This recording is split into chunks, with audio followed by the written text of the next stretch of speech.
sedikit ragi mengkelamirkan seluruh adonan. Kalau kita kompromi dalam hal-hal kecil, dia akan minta lebih. Saudara-saudara yang terkasih dalam Tuhan, di wilayah utara itu juga tumbuh subur pemujaan Dewi Asyera. Karena itu apa yang mereka lakukan, selain mereka mematok tanah batas wilayah mereka untuk dipersembahkan kepada dewa, mereka juga berpikir, wah ini ada dewa-dewa lokal yang cukup menarik juga dan intinya hampir sama kok, kira-kira kurang lebih sama. Lalu digabungkan. Maka ada dua prasasti. Jadi kalau kita bicara Alkitab, itu bukan sekedar dongeng yang diklaim, diterima dari langit, bukan sekedar itu. Saya bisa memberikan pendampingan sejarah yang sejaman dengan teks yang diceritakan dalam Alkitab. Sebab aku menyertai engkau. Janganlah bimbang, sebab aku ini Allahmu. Aku akan meneguhkan, bahkan akan menolong engkau. Aku akan memegang engkau dengan tangan kananku yang membawa kemenangan. Edukasi rohani. Maka datanglah seorang perempuan Samaria hendak menimba air. Kata Yesus kepadanya, berilah aku minum. Sebab murid-muridnya telah pergi ke kota membeli makanan. Maka kata perempuan Samaria itu kepadanya, masakan engkau seorang Yahudi minta minum kepadaku seorang Samaria? Sebab orang Yahudi tidak bergaul dengan orang Samaria. Nah saudara-saudara, bangsa Israel itu sudah berjalan sejak Yakub namanya diganti Israel, maka identitas kata Israel itu sudah mengemuka mendunia. Kalau ditanya tentang sejarah di luar Alkitab, kapan rekaman pertama nama Israel di luar sejarah kitab suci? Dan mana yang paling tua?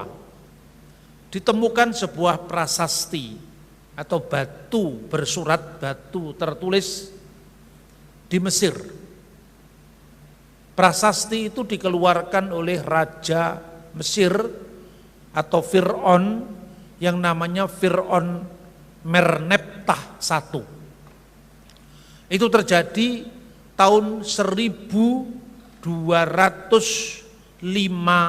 sebelum Masehi.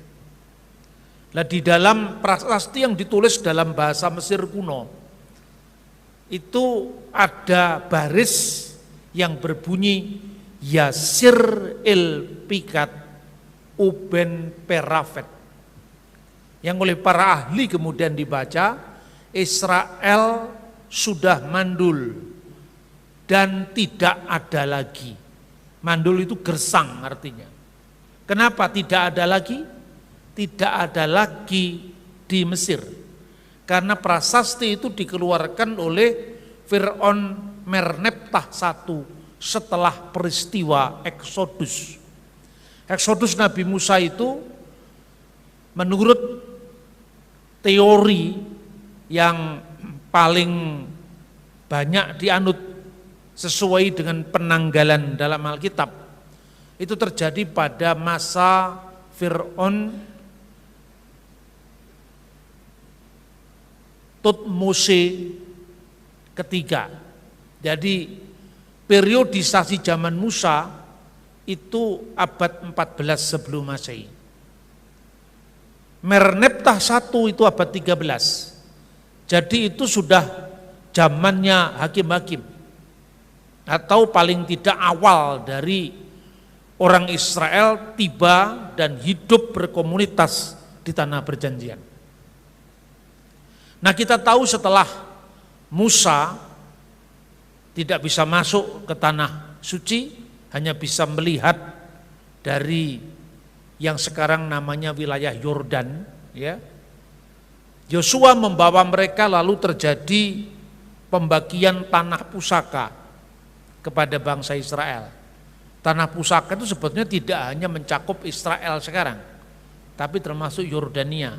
Karena di situ ada Mideba. Mideba itu sekarang Madaba. Kota ini kota Kristen. Karena dahulu sampai tahun 80-an, 90-an itu mayoritas masih Kristen. Tapi tampaknya sekarang 50-50 karena pertumbuhan jumlah populasi Islam lewat kelahiran lebih tinggi daripada orang Kristen. Lalu zaman hakim-hakim, waktu zaman hakim-hakim itu akhirnya berjalan dengan segala dinamikanya, orang Israel minta raja kepada Tuhan.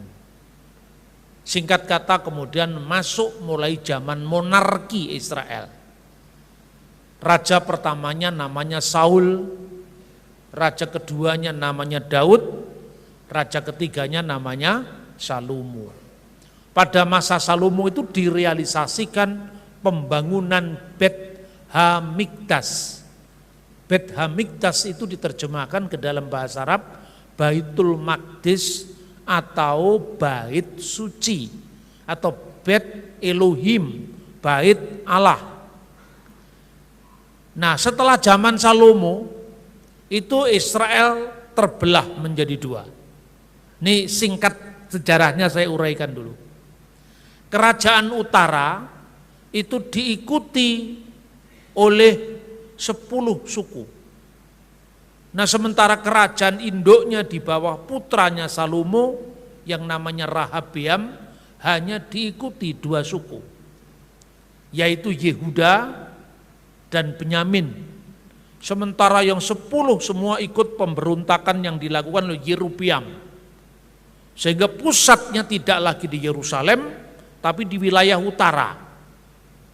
Nah, saudara-saudara, Yerobeam itu khawatir kalau umat yang sudah dibawanya, 10 suku yang sudah dibawanya itu kembali ke kerajaan induknya di Israel. Karena itu dia meneliti, sudah riset, mengadakan penjajakan, kira-kira apa yang membuat orang-orang saya ini atau pengikut saya ini yang 10 suku yang mayoritas ini kembali ke selatan, ke Yerusalem. Lalu disimpulkan selama bait Allah masih ada, mereka akan selalu ke selatan. Lalu mereka mulai berpikir, apa yang membuat dalam sejarah Israel itu bisa dipecah konsentrasinya, bisa dibelah komitmennya, yaitu penyembahan berhala. Apa yang diingat oleh Yerobeam adalah ketika lewat pembuatan patung anak lembu emas, bangsa Israel ketika mereka berada di dalam Eksodus itu sempat jatuh.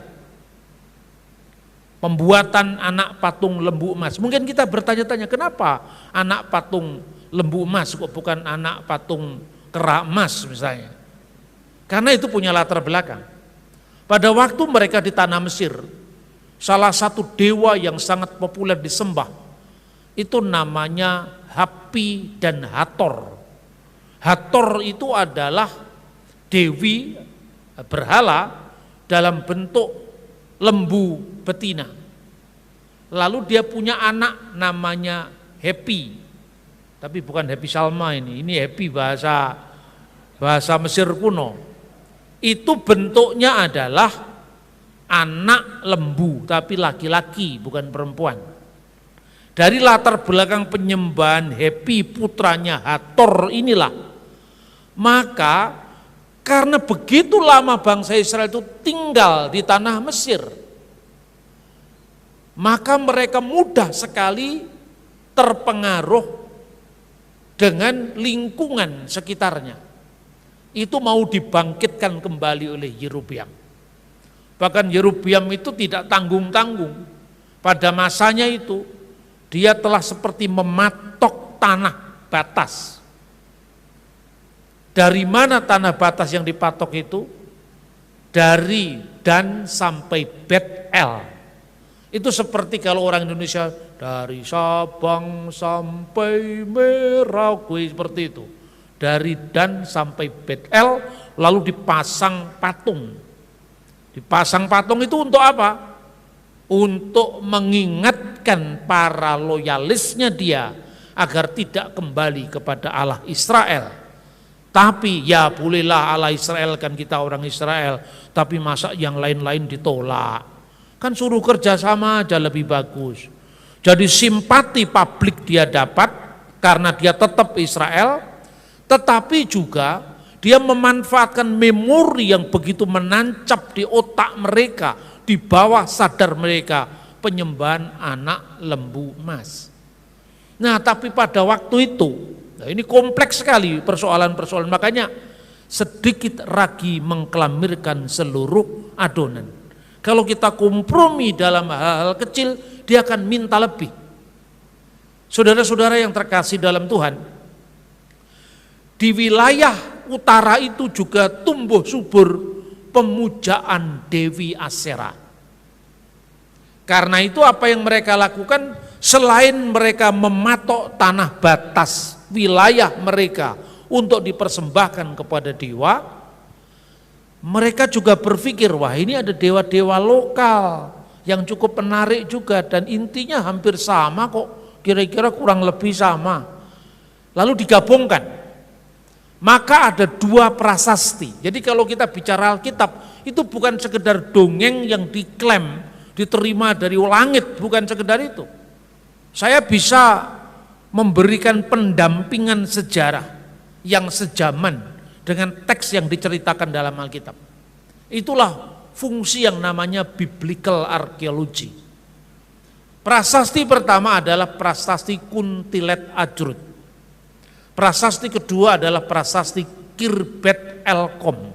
Kedua-duanya itu mencatat tentang penyembahan Yahweh Allah Israel yang dicampur dengan penyembahan dewi kesuburan yang namanya Asyera. Makanya kemudian dalam sejumlah tulisan, misalnya dari abad ketiga, Alkitab diterjemahkan dalam bahasa Yunani namanya Septuaginta. Dia kemudian menerjemahkan patung anak lembu emas atau anak lembu emas, itu diterjemahkan dengan anak lembu emas tapi gendernya perempuan. Kenapa gendernya perempuan? Karena di situ subur pemujaan Dewi Asyera.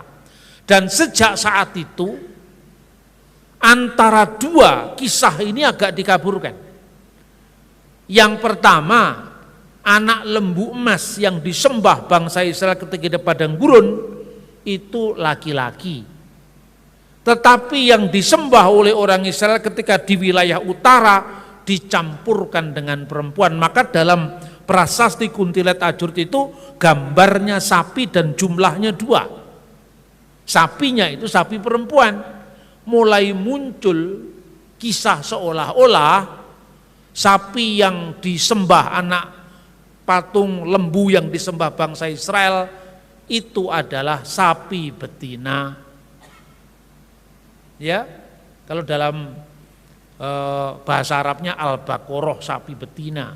Padahal yang betina itu yang terjadi di Israel Utara ini, bukan yang terjadi ketika Eksodus. Siapa yang membuat sapi betina itu? Yaitu orang-orang Samaria. Bahasa Arabnya Samiri, Samaria itu. Jadi sapi betina itu adanya di Samaria, sementara yang anak sapi laki-laki tadi adanya di Eksodus atau Keluaran Israel. Ini saya bicara ini by data, saya menyebutnya prasasti yang sudah saya sampaikan tadi. Nah, lalu selanjutnya ada apa di wilayah utara itu? Sehingga nantinya muncul kelompok yang namanya Samaria. Yang di utara itu hidup dalam banyak dosa. Makanya Tuhan tidak mengizinkan monarki utara itu bertahan terlalu lama. Mereka bertahan sampai tahun 722 sebelum Masehi. Itu yang di utara itu. Nah, tapi di antara sela-sela sejarah antara abad 9 sampai abad ke-7 sebelum Masehi, sekitar 2 abad itu ada banyak peristiwa-peristiwa yang patut dicatat, namun tentu ini selayang pandang, ya, karena tidak ada orang khotbah di gereja itu biasanya cerita sejarah panjang lebar itu kan, tapi ya makanya saya bilang selayang pandang. Pada masa raja yang namanya Omri, loh ini pun juga ada prasastinya, yaitu prasasti batu Moab yang ditemukan di Yordan. Omri itu kenapa namanya begitu populer di kalangan raja-raja Israel, dan muncul Ahab, Isabel dan seterusnya yang semuanya punya rekam jejak pada Abudah Zarah atau penyembahan berhala. Kita akan membaca ayat selanjutnya dari 1 Raja-Raja. Ya. 1 Raja-Raja 16 ayat 24.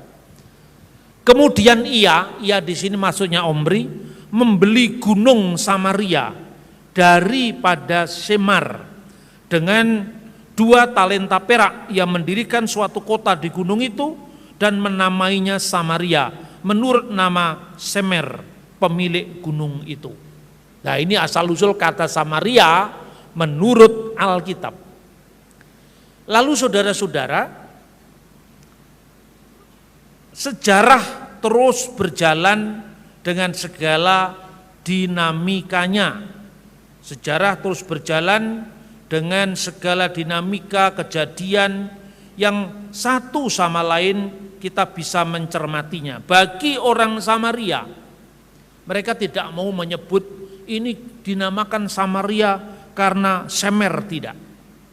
Tapi mereka mau menghilangkan jejak penyembahan berhala yang mereka lakukan di masa yang lampau.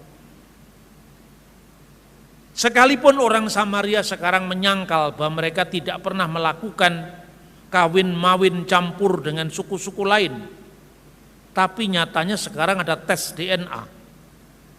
Jadi bukan sekedar keturunan Muhammad yang dites DNA.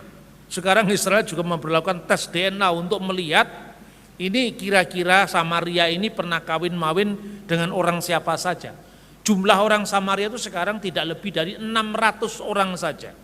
Mereka tinggal di wilayah Nablus, otoritas Palestina, dan mereka masih punya Taurat sendiri yang hurufnya lebih tua daripada Taurat Yahudi Kristen. Yaitu mulai dari Sefer Bereshit, Sefer Elesimot, Wayikra, Bamidbar sampai Sefer Elehadivarim, Kejadian, Keluaran, Imamat, Bilangan, Ulangan. Untuk lebih jelas bagaimana orang Samaria itu, kita akan membaca 2 Raja-Raja 17 ayat 24. Raja Asyur mengangkut orang dari Babel, dari Kuta, dari Awa, dari Hamat, dari Sefarwaim, lalu menyuruh mereka diam di kota-kota Samaria, menggantikan orang Israel. Maka orang-orang itu pun menduduki Samaria dan diam di kota-kotanya. Jadi untuk apa Asyur melakukan percampuran ras itu? Sekali lagi ini strategi politik agar mereka dengan tidak murni rasnya, spirit kebangsaannya turun. Nah, pada zaman dulu membawa istri-istri dari suku-suku lain, dari bangsa-bangsa lain ke rumahnya dia, ke rumah suku itu, ke rumah bangsa itu, termasuk bangsa Israel, berarti menerima ilah-ilah mereka. Jadi ada semacam sopan santun kebudayaan. Kalau sekarang kan tidak. Jadi bukan perkawinan campur beda bangsa itu yang dilarang Tuhan, tapi karena membawa ilah-ilah lain di rumah orang-orang Israel. Ayat 27. Lalu Raja Asyur memberi perintah, suruhlah pergi ke sana salah seorang imam yang telah kamu angkut dari sana ke dalam pembuangan. Biarlah ia pergi dan diam di sana dan mengajarkan kepada mereka hukum beribadah kepada Allah negeri itu. Ini kebijakan politik Asyur. Jadi diizinkan, imamnya juga mengajar, diizinkan. Ayat 28. Salah seorang imam yang telah mereka angkut ke Samaria ke dalam pembuangan pergi dan diam di Bet-El. Ia mengajarkan kepada mereka bagaimana seharusnya berbakti kepada Tuhan, kepada Allah Israel. Ayat 29. Tapi setiap bangsa itu telah membuat Allahnya sendiri, sembahannya sendiri, dan menempatnya di kuil di atas bukit-bukit pengorbanan yang dibuat oleh orang-orang Samaria. Setiap bangsa bertindak demikian di kota-kota yang mereka diami. Orang-orang Babel membuat patung Sukot Benot. Orang-orang Kuta membuat patung Nergal. Orang-orang Hamat membuat patung Asima. Dan orang-orang Awa membuat patung Nibas dan Tartak. Orang-orang Sefarwaim membakar anak-anak mereka sebagai korban bagi Adramelek dan Anamelek, para ilah di Sefarwaim. Di samping itu mereka berbakti kepada Tuhan. Mereka melakukan sinkretisme agama dan mengangkat dari kalangan mereka imam untuk bukit-bukit pengorbanan. Maka orang-orang inilah yang melakukan ibadah bagi mereka di kuil di atas bukit-bukit pengorbanan itu. Nah, inilah yang menjadi cikal bakal bangsa Samaria. Mereka punya imam sendiri yang memuja Allah Israel, membaca Shema, tapi pada zaman itu mereka juga permisif dengan masuknya ilah-ilah dari Hamat, Awa, Sefarwaim, diterima semuanya. Bahkan ada satu kelompok yang mengorbankan anak-anak mereka di atas bukit-bukit pengorbanan kepada berhala. Itu yang di utara. Makanya karena yang di selatan itu, saudara-saudara, keturunan Daud kan sudah bertobat, Pak. Iya betul, dia bertobat. Itu artinya dosa itu bagi Tuhan sangat serius. Tapi pedang tidak akan beranjak dari rumahmu selama-lamanya. Itulah sebabnya sekarang membaca konflik Israel di Timur Tengah tidak bisa dilepaskan dari nubuatan Alkitab. Dosa Daud diampuni, tapi pedang tidak pernah beranjak dari rumahmu sampai selama-lamanya.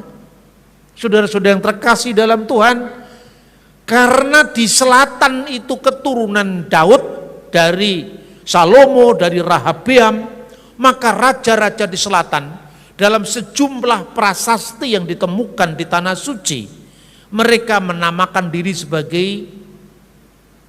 keturunan Daud atau Bet David, rumah Daud, karena mereka ini keturunan Daud. Tapi yang di utara keturunan siapa? Keturunan Israel, ya. Tapi Israel yang sudah menikah campur dengan 5 suku yang didatangkan oleh Raja Asyur tadi, maka nama Omri menjadi sangat populer. Karena itu kalau di selatan itu selalu memakai nama Daud turun-temurun sampai disebut Bet David dalam prasasti yang ditemukan di Teldan misalnya. Prasasti Teldan itu juga abad ke-8 sebelum Masehi. Tulisannya Bet David, prasasti Kolam Siloam, ada banyak. Yang di utara namanya Bet Omri, keturunan Omri, rumah Omri, atau lebih tepat dinasti Omri, loyalis Omri. Pokoknya bukan hanya darah tapi semua loyalisnya Omri. Nanti turun kepada Ahab, nanti muncul peristiwa Isabel dan bangsa Israel. Ketika dia mengenang sejarah Tuhan, itu selalu membaca Shema, mengulang-ulangnya. Begitu pula kalau mereka pernah mengalami sebuah peristiwa yang membuat bangsa itu jatuh, nama Isabel pun masih dikenang dalam kitab Wahyu. Artinya apa? Itu peringatan bahwa yang jahat itu akan terus berkembang, bahwa yang baik itu akan terus bergenerasi dari abad ke abad. Karena itu pelajaran-pelajaran di masa lampau yang baik dan yang jahat harus kita selalu ingat, selalu pelajari dalam kehidupan dan hari-hari kehidupan kita. Yang di selatan dosanya lebih sedikit daripada yang di utara. Makanya Tuhan izinkan bangsa Yehuda itu bertahan sampai tahun 586 sebelum Masehi, ketika kemudian bangsa Yehuda ini ditawan ke Babel oleh Nebukadnezar bersamaan dengan hancurnya bait suci dan termasuk hilangnya tabut perjanjian saat itu. Sehingga pada zaman Yesus bait suci itu tabut perjanjiannya sudah tidak ada isinya, sudah kosong. Itu terjadi pada saat pembuangan ke Babel. Nah, saat pembuangan Babel tahun 586 sebelum Masehi sampai munculnya seorang yang bernama Kores Agung. Pada tahun 539 sebelum Masehi dia mengeluarkan dekret Kores Agung dan prasastinya juga ditemukan. Ditulis pertama prasasti silinder Kores Agung. Termasuk apa? Raja Kores yang bijaksana telah memberikan pembebasan kepada bangsa-bangsa yang ditawan oleh Nebukadnezar agar mereka pulang ke rumah mereka masing-masing, ke negara masing-masing, dan mereka difasilitasi untuk mendirikan bait suci bagi Tuhan mereka masing-masing, dibiayai oleh Kores Agung. Padahal Kores Agung itu bukan seorang Yahudi. Dia seorang bukan Yahudi, tapi di mata Tuhan dia disebut pilihan. Karena apa? Menjadi alat bagi pembebasan bangsanya Israel. Itu cara Tuhan bekerja, saudara-saudara. Makanya namanya dikenang dalam kitab Nabi Yesaya, Kores Agung. Luar biasa. Dan ini bukti bahwa apa yang ditulis dalam Alkitab itu bukan sekedar dongeng atau klaim sebuah wangsit yang diterima oleh seorang nabi. Bukan hanya itu, prasasti Kores Agung dengan jelas menyebutkan tentang pulangnya bangsa-bangsa tawanan Babel, membangun rumah ibadah bagi masing-masing mereka, dan itu bersesuaian dengan kitab Esra dan kitab Nehemia. Lalu yang kedua, berita tentang keadilan Kores Agung itu tidak hanya dicatat oleh sejarawan Yahudi, misalnya namanya Flavius Josephus di abad pertama, tapi juga dicatat oleh filosof-filosof sejarawan Romawi dan Yunani. Saudara bisa cross check langsung apa yang saya sampaikan. Ada seorang yang menulis buku dalam bahasa Yunani, judulnya adalah Siropedia. Artinya apa? Artinya kehidupan Kores. Siropedia. Orang ini sebetulnya adalah belajar ke Plato. Ini karena filosof Yunani kan. Kemudian dia mengkritik republiknya Plato. Ya, jangan terlalu mendewa-dewakan demokrasi lah. Republik juga punya kelemahan. Kira-kira konteksnya seperti itu. Lalu dia angkat figur Kores Agung. Lihatlah Kores Agung, itu monarki, itu dinasti politik. Nyatanya lebih bagus daripada demokrasi yang jatuh bangun dan rakyat menjadi korban. Contohlah Kores Agung. Maka muncul buku yang namanya Siropedia, karya Xenophon namanya. Nah, pada saat berdirinya negara Amerika, Thomas Jefferson, seorang ideolog, seorang bapak bangsa Amerika, yang mengeluarkan yang namanya Declaration of Independence of America. Dalam riwayat hidupnya ditemukan di perpustakaannya Thomas Jefferson itu adalah 2 jilid buku Kores Agung itu. Jadi orang menyimpulkan bahwa berdirinya Amerika yang demokratis itu terinspirasi dari bapak hak asasi manusia yang namanya Kores Agung, yang dipuji Tuhan dalam Alkitab sebagai orang yang membebaskan umatnya Israel. Dari Declaration of Independence of America itu lahirlah demokrasi. Lalu muncul antitesisnya komunisme. Lalu muncul sintesisnya Pancasila. Kira-kira ada hubungan apa tidak di sejarah ini? Saya melihat ada hubungannya. Jadi sosok Soekarno yang bukan orang Yahudi, bukan seorang Kristen, itu fungsinya seperti Kores Agung. Maka berdoalah untuk bangsa dan negara kita. Saudara-saudara yang terkasih dalam Tuhan, ketika pulang dari pembuangan Babel inilah, orang Samaria yang kawin-mawin dengan 5 suku tadi, yaitu Babel, Hamat, Kuta, Awa, dan Sefarwaim, mau gabung. Toh darah kita sama, nenek moyang kita sama, kenapa kita tidak gabung lagi? Tapi orang-orang Yahudi menolak itu. Tidak, kamu sudah tidak menjaga imanmu, kamu sudah tidak menjaga akidahmu, kamu tidak bisa menjaga teologimu. Bukan karena campur dengan bangsa lain dalam pernikahan yang disalahkan, tapi karena kamu telah membawa ilah-ilah asing ke dalam rumahmu. Betapa masih ingat bagaimana kisahnya Isabel, kisahnya Raja Ahab, ketidakadilannya, penyembahan berhalanya, itu tidak mudah dihapus seperti panas setahun dihapus hujan sehari. Demi bangsa ini maka ditolak. Ketika mereka ditolak, orang-orang Samaria ini mendirikan bait suci tandingan, di mana bait sucinya ada di Gunung Gerizim. Ini membangun bait suci itu kan sebuah spiritualitas landasannya, sebuah gerakan rohani, tapi gerakan rohani yang didasarkan atas dendam, gerakan rohani didasarkan atas sakit hati kepada teman bangsanya. Sejak saat itu Yahudi tidak bergaul dengan Samaria, Samaria tidak bergaul dengan Yahudi. Lebih parah lagi, ketika orang-orang Yahudi punya raja namanya Yohanes Hirkanus tahun 100 sebelum Masehi.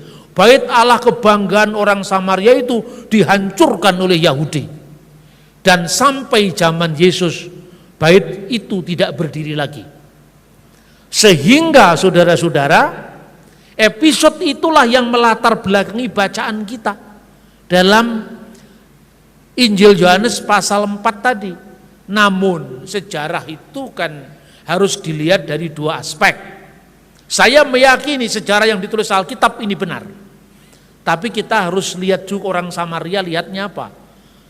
Kenapa orang Samaria hanya menerima 5 Taurat Musa? Ya toh, kitab Yosua sampai semua Maleakhi ditolak sama dia. Kenapa ditolak? Karena jurusannya ke Yerusalem. Paham enggak? Kalau menerima kitab-kitab itu berarti mengakui eksistensi kota Yerusalem. Padahal Yerusalem sudah menolak kita, Yerusalem sudah mengusir kita, maka tidak kita punya Gunung Gerizim, tidak lagi Yerusalem. Ketika dia membaca kitab Ulangan, nah ini Musa belum sampai ke tanah perjanjian. Kalau kita hanya menerima 5 Taurat Musa, berarti kita tidak punya legasi masuk ke tanah suci. Tapi kalau mau diterima Yosua, cerita tentang para pengintai dan seterusnya, itu jurusannya ke Yerusalem juga. Akhirnya apa yang dilakukan orang Samaria? Beberapa ayat yang terjadi sesudah pembagian tanah pusaka dimasukkan ke kitab Ulangan. Jadi pasal 34-nya lebih panjang, tapi tolak Yerusalemnya. Itu yang kemudian diheboh-hebohkan oleh Wikipedia. Tauratnya Yahudi beda dengan Tauratnya Kristen. Tauratnya Samaria lebih banyak. Mereka tidak tahu latar belakangnya. Makanya saya bilang, yang begini apa bisa diomongkan singkat? Ini kan bicara tentang sejarah. Harus clear, kan begitu saudara-saudara. Itulah sejarahnya bangsa Samaria. Bagi orang Samaria, oh tidak, kami tidak mengakui itu sejarah versi Yahudi, kami tidak mengakui itu. Lalu apa? Siapa kamu? Dari mana asalmu? Orang-orang Yahudi menyebut kaum Kutim. Kutim itu karena telah menikah dengan orang Kuta. Kuta Awa Sefarwaim tadi. Tapi bagi orang Samaria tidak. Kami ini orang yang setia pada Taurat, makanya kami dikuyo-kuyo, makanya kami ditolak-tolak. Kata Samaria bukan dari Semer, katanya dia. Samaria itu asalnya dari kata Somer HaTorah. Artinya apa? Artinya penjaga Taurat. Itu orang Samaria. Maka saya bilang sejarah harus dilihat dari dua aspek. Tapi yang terakhir saya dengar ada tes DNA. Dan ternyata memang mereka itu campuran dari banyak suku. Nah, untuk membandingkan kata Somer, Somer itu artinya penjaga. Itu membandingkan kata Ibrani, Somer HaTorah itu penjaga Taurat. Kita bisa bandingkan misalnya satu nyanyian dari Mazmur 121 ya. Hineh loyanum velo yisan Somer Somer Yisrael. Hineh loyanum velo yisan Somer Somer Yisrael. Artinya apa? Artinya sesungguhnya tidak terlelap dan tidak tertidur penjaga Israel. Dari kata Somer HaTorah, penjaga Taurat. Lalu ketika orang Samaria dengan jalan sejarahnya sendiri, orang Israel dengan sendirinya, yang di selatan bagaimana? Yang di selatan berjalan lagi sampai nanti zamannya Esther, Mordekhai, kemudian Israel kembali punya negara merdeka yang dikenal dengan kaum Hasmonaim, kaum Makabe. Makabe itu singkatan dari kitab Keluaran pasal 15, Mika Moka Baelim Adonai. Tahun 37 sebelum Masehi mereka kembali jatuh ke tangan Roma. Dan pada zaman Yesus Israel tidak punya kedaulatan lagi di bawah Roma. Tapi sebelum Israel berada dalam penjajahan Roma, mereka orang-orang Yahudi itu terpecah menjadi 3 sekte. Saduki, Parisi, dan Eseni. Semuanya itu mengatakan kami pengikut Taurat. Jadi kalau ada orang yang mengatakan Kristen itu jiplak Tauratnya Yahudi, Kristen itu ya memang Yahudi yang percaya Yesus. Makanya disebut Nosrim, pengikut Yesua yang adalah orang Nazaret. Jadi itu orang yang tidak ngerti sejarah, suka lompat-lompat pagar, dia tidak ngerti metodologi ilmiah. Kalau ditanya kepada saya, Kristen membaca Taurat, kamu tidak tahu sejarah. Identitas orang Samaria itu Somer HaTorah.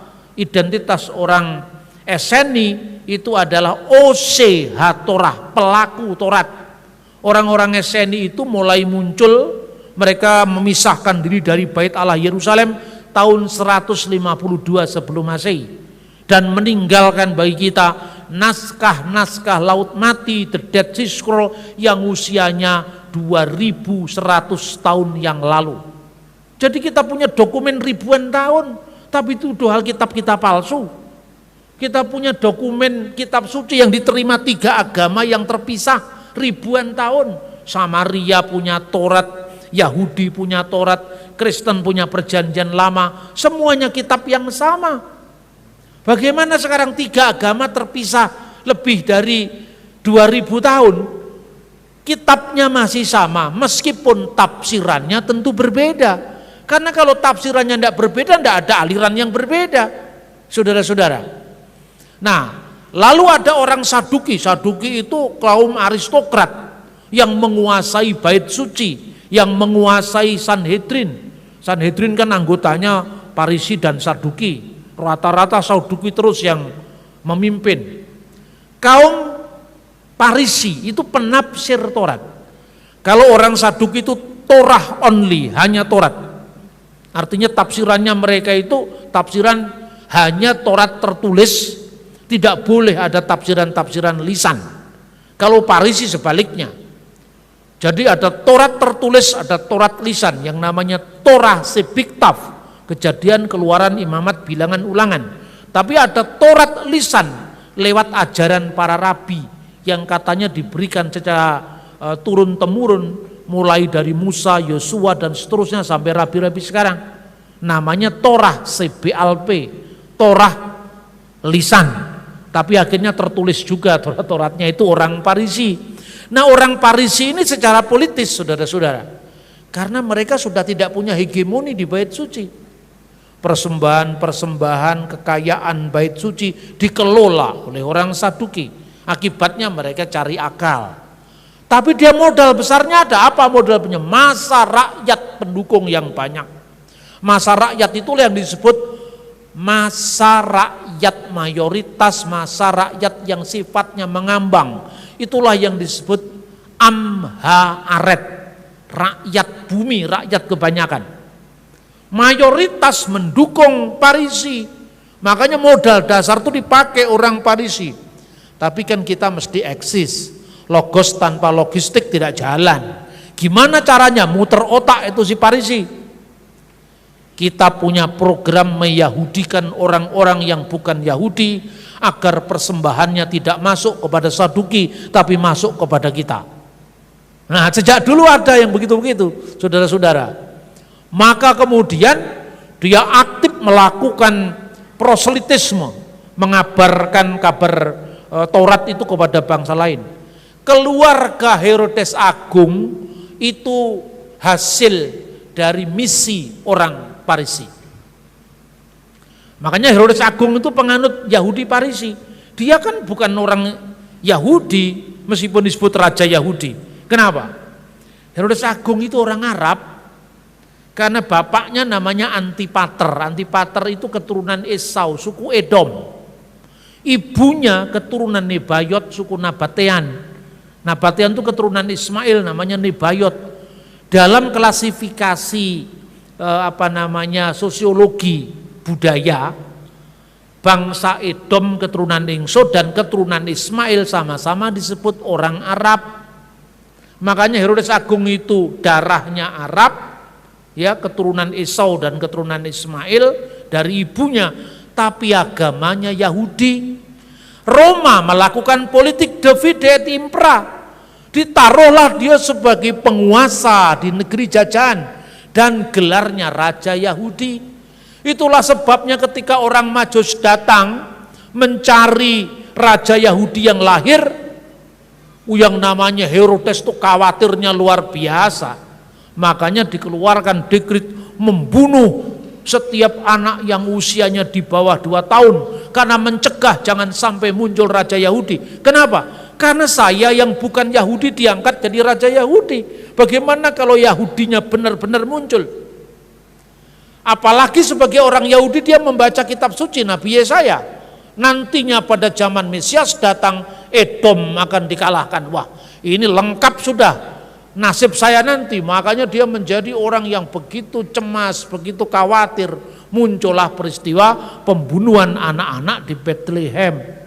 Saudara-saudara, apa yang saya sampaikan di ayat Alkitab itu semua memiliki keberdampingan dengan fakta-fakta sejarah yang bisa diverifikasi. Matius pasal 7. Hal menghakimi. Jangan kamu menghakimi supaya kamu tidak dihakimi. Karena dengan penghakiman yang kamu pakai untuk menghakimi, kamu akan dihakimi, dan ukuran yang kamu pakai untuk mengukur akan diukurkan kepadamu. Mengapakah engkau melihat selumbar di mata saudaramu, sedangkan balok di dalam matamu tidak engkau ketahui? Bagaimanakah engkau dapat berkata kepada saudaramu, biarlah aku mengeluarkan selumbar itu dari matamu, padahal ada balok di dalam matamu? Hai orang munafik, keluarkanlah dahulu balok dari matamu, maka engkau akan melihat dengan jelas untuk mengeluarkan selumbar itu dari mata saudaramu. Hal yang kudus dan berharga. Jangan kamu memberikan barang yang kudus kepada anjing, dan jangan kamu melemparkan mutiaramu kepada babi, supaya jangan diinjak-injaknya dengan kakinya, lalu ia berbalik mengoyak kamu. Hal pengabulan doa. Mintalah, maka akan diberikan kepadamu. Carilah, maka kamu akan mendapat. Ketoklah, maka pintu akan dibukakan bagimu. Karena setiap orang yang meminta, menerima, dan setiap orang yang mencari, mendapat, dan setiap orang yang mengetok, baginya pintu dibukakan. Adakah seorang daripadamu yang memberi batu kepada anaknya jika ia meminta roti, atau memberi ular jika ia meminta ikan? Jadi jika kamu yang jahat tahu memberi pemberian yang baik kepada anak-anakmu, apalagi Bapamu yang di surga, ia akan memberikan yang baik kepada mereka yang meminta kepadanya. Jalan yang benar. Segala sesuatu yang kamu kehendaki supaya orang perbuat kepadamu, perbuatlah demikian juga kepada mereka. Itulah isi seluruh hukum Taurat dan kitab para nabi. Masuklah melalui pintu yang sesak itu, karena lebarlah pintu dan luaslah jalan yang menuju kepada kebinasaan, dan banyak orang yang masuk melaluinya. Karena sesaklah pintu dan sempitlah jalan yang menuju kepada kehidupan, dan sedikit orang yang mendapatinya. Hal pengajaran yang sesat. Waspadalah terhadap nabi-nabi palsu yang datang kepadamu dengan menyamar seperti domba, tetapi sesungguhnya mereka adalah serigala yang buas. Dari buahnya lah kamu akan mengenal mereka. Dapatkah orang memetik buah anggur dari semak duri, atau buah ara dari rumput duri? Demikianlah setiap pohon yang baik menghasilkan buah yang baik, sedang pohon yang tidak baik menghasilkan buah yang tidak baik. Tidak mungkin pohon yang baik itu menghasilkan buah yang tidak baik, ataupun pohon yang tidak baik itu menghasilkan buah yang baik. Dan setiap pohon yang tidak menghasilkan buah yang baik pasti ditebang dan dibuang ke dalam api. Jadi, dari buahnya lah kamu akan mengenal mereka. Bukan setiap orang yang berseru kepadaku, Tuhan, Tuhan, akan masuk ke dalam kerajaan surga, melainkan dia yang melakukan kehendak Bapa-Ku yang di surga. Pada hari terakhir banyak orang akan berseru kepada aku, Tuhan, Tuhan, bukankah kami bernubuat demi nama-Mu, dan mengusir setan demi nama-Mu, dan mengadakan banyak mukjizat demi nama-Mu juga? Pada waktu itulah aku akan berterus terang kepada mereka dan berkata, aku tidak pernah mengenal kamu. Enyahlah daripadaku, kamu sekalian pembuat kejahatan. Dua macam dasar. Setiap orang yang mendengar perkataanku ini dan melakukannya, ia sama dengan orang yang bijaksana, yang mendirikan rumahnya di atas batu. Kemudian turunlah hujan dan datanglah banjir, lalu angin melanda rumah itu. Tetapi rumah itu tidak rubuh, sebab didirikan di atas batu. Tetapi setiap orang yang mendengar perkataanku ini dan tidak melakukannya, ia sama dengan orang yang bodoh, yang mendirikan rumahnya di atas pasir. Kemudian turunlah hujan dan datanglah banjir, lalu angin melanda rumah itu, sehingga rubuhlah rumah itu dan hebatlah kerusakannya. Kesan pendengar. Dan setelah Yesus mengakhiri perkataan ini, takjublah orang banyak itu mendengar pengajarannya, sebab ia mengajar mereka sebagai orang yang berkuasa, tidak seperti ahli-ahli Taurat mereka. Matius pasal 8. Yesus menyembuhkan seorang yang sakit kusta. Setelah Yesus turun dari bukit, orang banyak berbondong-bondong mengikuti dia. Maka datanglah seorang yang sakit kusta kepadanya, lalu sujud menyembah dia dan berkata, Tuan, jika Tuan mau, Tuan dapat mentahirkan aku. Lalu Yesus mengulurkan tangannya, menjamah orang itu dan berkata, Aku mau, jadilah engkau tahir. Seketika itu juga, tahirlah orang itu daripada kustanya. Lalu Yesus berkata kepadanya, Ingatlah, jangan engkau memberitahukan hal ini kepada siapapun, tetapi pergilah, perlihatkanlah dirimu kepada imam, dan persembahkanlah persembahan yang diperintahkan Musa sebagai bukti bagi mereka. Yesus menyembuhkan hamba seorang perwira di Kapernaum. Ketika Yesus masuk ke Kapernaum, datanglah seorang perwira mendapatkan dia dan memohon kepadanya, Tuan, hambaku terbaring di rumah karena sakit lumpuh dan ia sangat menderita. Yesus berkata kepadanya, Aku akan datang menyembuhkannya. Tetapi jawab perwira itu kepadanya, Tuan, aku tidak layak menerima Tuan di dalam rumahku. Katakan saja sepatah kata, maka hambaku itu akan sembuh. Sebab aku sendiri seorang bawahan, dan di bawahku ada pula prajurit. Jika aku berkata kepada salah seorang prajurit itu, pergi, maka ia pergi. Dan kepada seorang lagi, datang, maka ia datang. Ataupun kepada hambaku, kerjakanlah ini, maka ia mengerjakannya. Setelah Yesus mendengar hal itu, heranlah ia dan berkata kepada mereka yang mengikutinya, Aku berkata kepadamu, sesungguhnya iman sebesar ini tidak pernah aku jumpai pada seorang pun di antara orang Israel. Aku berkata kepadamu, banyak orang akan datang dari timur dan barat dan duduk makan bersama-sama dengan Abraham, Ishak dan Yakub di dalam kerajaan surga. Sedangkan anak-anak kerajaan itu akan dicampakkan ke dalam kegelapan yang paling gelap. Di sanalah akan terdapat ratap dan kertak gigi. Lalu Yesus berkata kepada perwira itu, "Pulanglah dan jadilah kepadamu seperti yang engkau percaya." Maka pada saat itu juga sembuhlah hambanya, sebab aku menyertai engkau. Janganlah bimbang, sebab aku ini Allahmu. Aku akan meneguhkan, bahkan akan menolong engkau. Aku akan memegang engkau dengan tangan kananku yang membawa kemenangan. Edukasi rohani.